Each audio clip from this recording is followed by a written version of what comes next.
scaling. From stuck to scaling.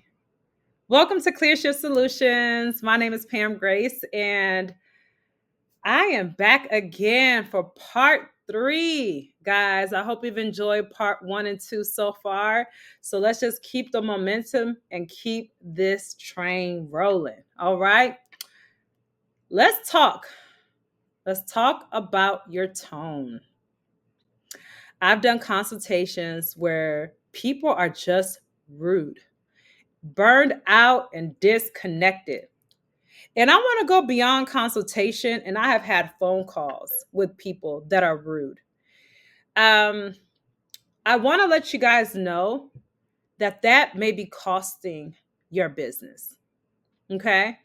Your tone is your brand. So when you think about service as a strategy, let's go right here. Service as a strategy. Your tone is your brand, especially in home care. Okay? I cannot stress that enough. If you are in this business, in healthcare at all, because you're trying to make a bag, you want to get rich quick, this is not the industry for you. Okay? There is, of course, tons of financial opportunity in healthcare. And perhaps more than some other industries, right? It's a very consistent business, right? Decade over decade, healthcare is here, right? And the need of healthcare is not changing as long as we are alive. We're going to need healthcare. But guys, if you don't quickly understand that your service must be your business strategy and incorporating your business strategy, that you're not really positioning yourself for success. Service in healthcare is not a suggestion. It is a requirement. And those who serve well, consistently, are those who are top of class, are those who are the employer of choice, the preferred provider. Because you have to remember, tone is your brand comprehensively. So people have a way of thinking that I serve my clients. It's not just about your clients. What about everyone else? Service has to be your DNA. Okay? And if it's not a part of your DNA, it's going to be felt quickly. People are going to know that, and they're going to disengage. So when I talk about your brand and who are your brand partners, right? People that are partnering in your brand. You have support planners that you may engage with, social worker discharge planners, maybe nurse navigators from hospitals, right? Admissions coordinators, any administrator, clinician, director of nursing. That's in like your internal wheelhouse, right? Like your immediate referral sources.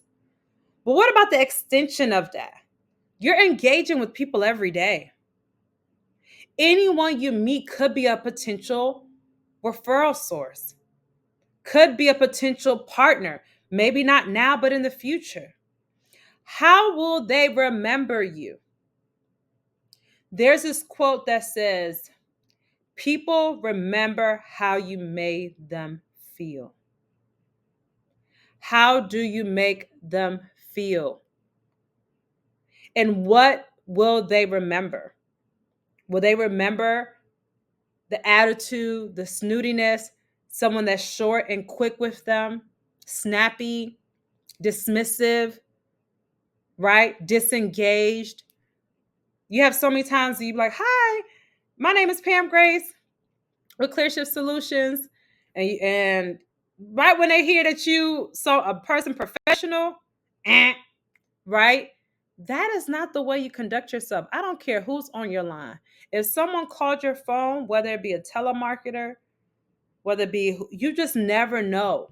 You understand? Maybe somebody could be testing you guys. Maybe someone could be doing a mystery shop and someone's like, I want to go Maybe someone's being like an undercover boss or something, say, hey, I want to call different agencies and pretend, and whoever treat me the best, that's who I'm going to call back and give them my business. Right? People want to work with kind people. And in healthcare, you got to get to the service aspect. And service has to be the ongoing thread that lives and breathes within your business, regardless of what aspect of business that they're touching. Okay? It doesn't matter if they're touching ops, finance, this side, whatever. It doesn't matter.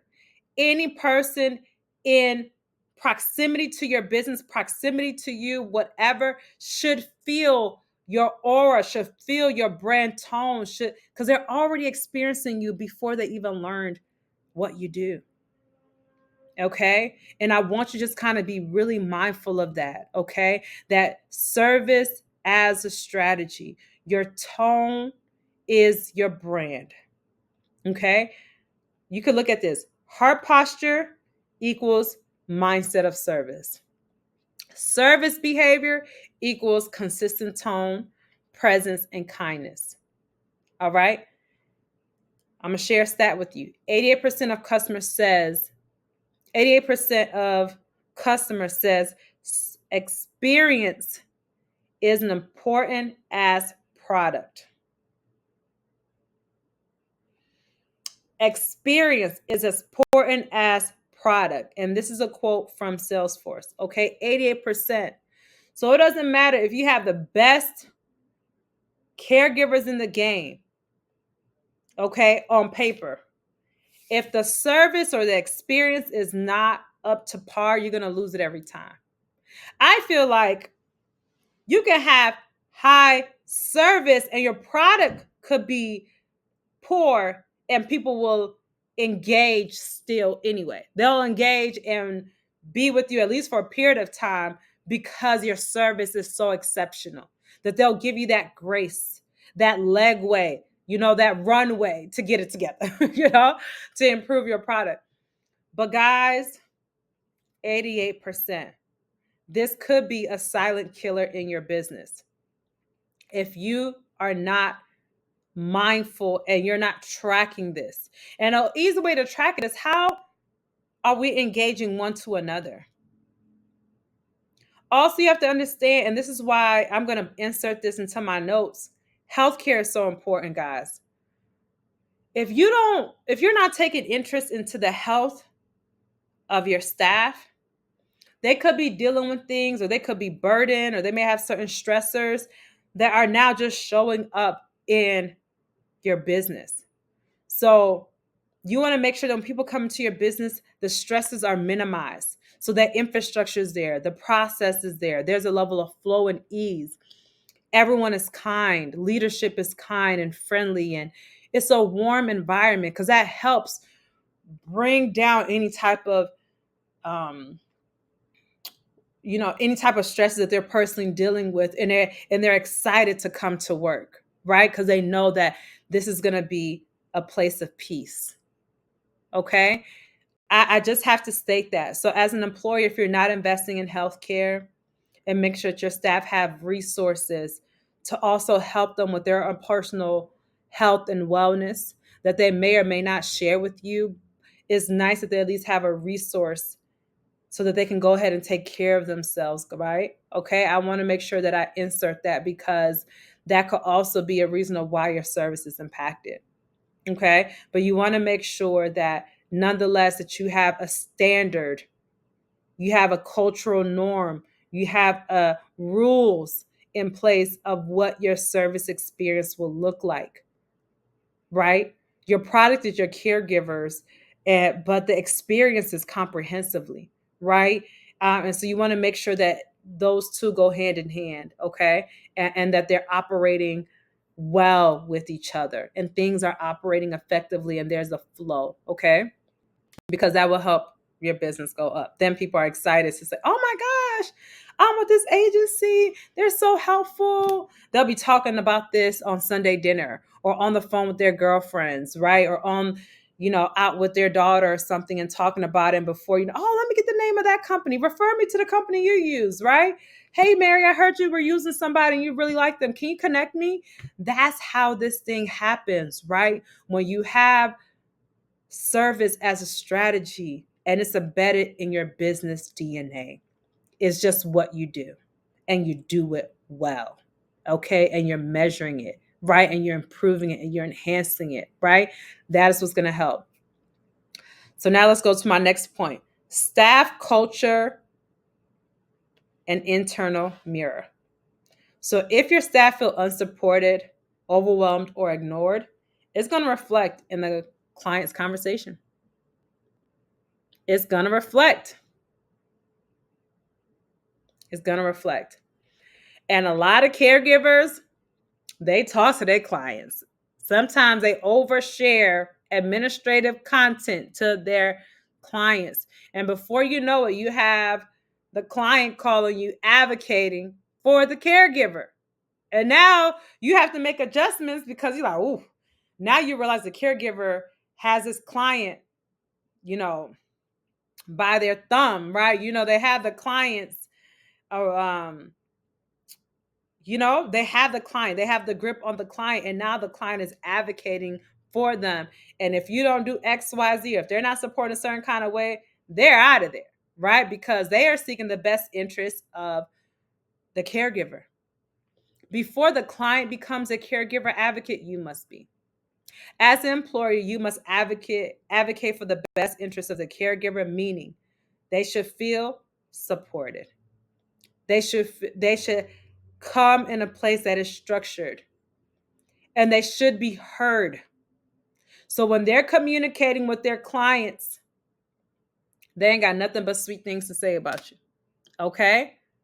Make sure, because again, staff culture, company culture will be reflected externally, and it will be a mirror into what's going on in your business. So soft skills are not soft. Okay? They are the revenue drivers. Okay? So when they talk about soft skills, when you talk about bedside manners, when you talk about those things, they are the keys to revenue. Do not ignore it, because sometimes those things that seem minor are often the big things. Okay? And those individuals or those businesses that focus on those minor elements that are often overlooked are those that are winning. And so you might be like, "Oh, what are you doing? What are you doing? What are you doing?" Maybe I'm just being nice. Maybe I'm just consistent. Maybe I just take care of my staff. Maybe I just have structure and process. Maybe I'm just happy to come to work and my joy is felt through my team, and then my team is joyous and so they permeate that joy out. Okay? So now, training emotional intelligence. Okay? If you're not teaching emotional intelligence or EQ, okay, and communication, you're stalling growth. It is your responsibility to enhance your team. What does that professional development look like in your team? What does that training and development look like in your team? Okay. And training around emotional intelligence is critical. Okay. And you not doing that is stalling your growth, right? Those are things that's going to help this person become better, be more confident, right? So, yes, you can train around those core skill sets, or what they go caregiver checklists, or skill set checklists around certain things, but then these other things that are equally important. Okay, so the hidden cost of rudeness, and this is where I'm gonna get real. The hidden cost of rudeness is real. Lost referrals, bad reviews, broken relationships, high turnovers, okay, bad branding, okay, all of that. Hidden cost of rudeness. So you want to check in, and you want to check your company culture. Is your team kind, even under pressure? If not, it's costing your clients. And so I urge you as business owners to encourage your team to be honest with each other, and y'all rate each other. Rate each other. This information helps people be better. And if they're not kind, why? What's going on? Why are you snappy? What's happening? Guys, there's so many things that we dismiss that shouldn't be. And your caregivers and your care team and your administrative team requires the level of empathy and consideration that you give to your clients. Okay? And so check the pulse of your staff, see what's going on, and identify the hidden costs of your tone, of your attitude, of rudeness. Okay? Be careful. Be careful. And if you as the owner is rude, it's coming from top down. Top down. Okay? I cannot stress this enough. I have heard it with my own 2 ears, and I'm like, ooh, they're not doing good in business. I already know. Okay? So, guys, as always, I encourage you to press that subscribe button, smash that subscribe button, stay locked in with us, share this video, comment, let me know where you're at. Are you in the DMV? Are you in Maryland? Are you somewhere else but you found this helpful? Whatever the case is, engage with us. That'll be amazing. Do not forget to book a consultation, okay?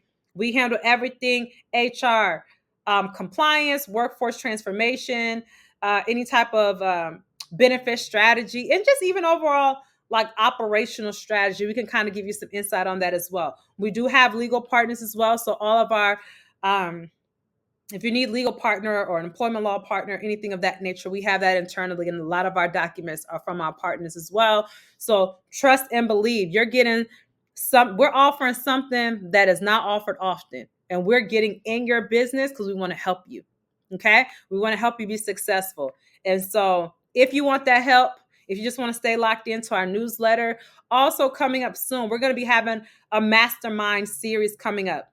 Okay? I want you to subscribe so you can get a notification on when our mastermind is coming up and you can enroll. Okay. Our masterminds are going to be free. Anything that's masterminds, even our YouTubes, is free. Consultation free. Okay. But if you're ready to make an investment and you want real info relating to your business and real strategy and real support, you got to go ahead and engage with us. You got to go ahead and pay us. No, seriously, it's going to be worth the dollar. And we're worth the investment. And more importantly, your business is worth the investment. Okay. So I gave you all your to-do list. Now get to getting, get it done. As always, it is time for a clear shift. See y'all soon.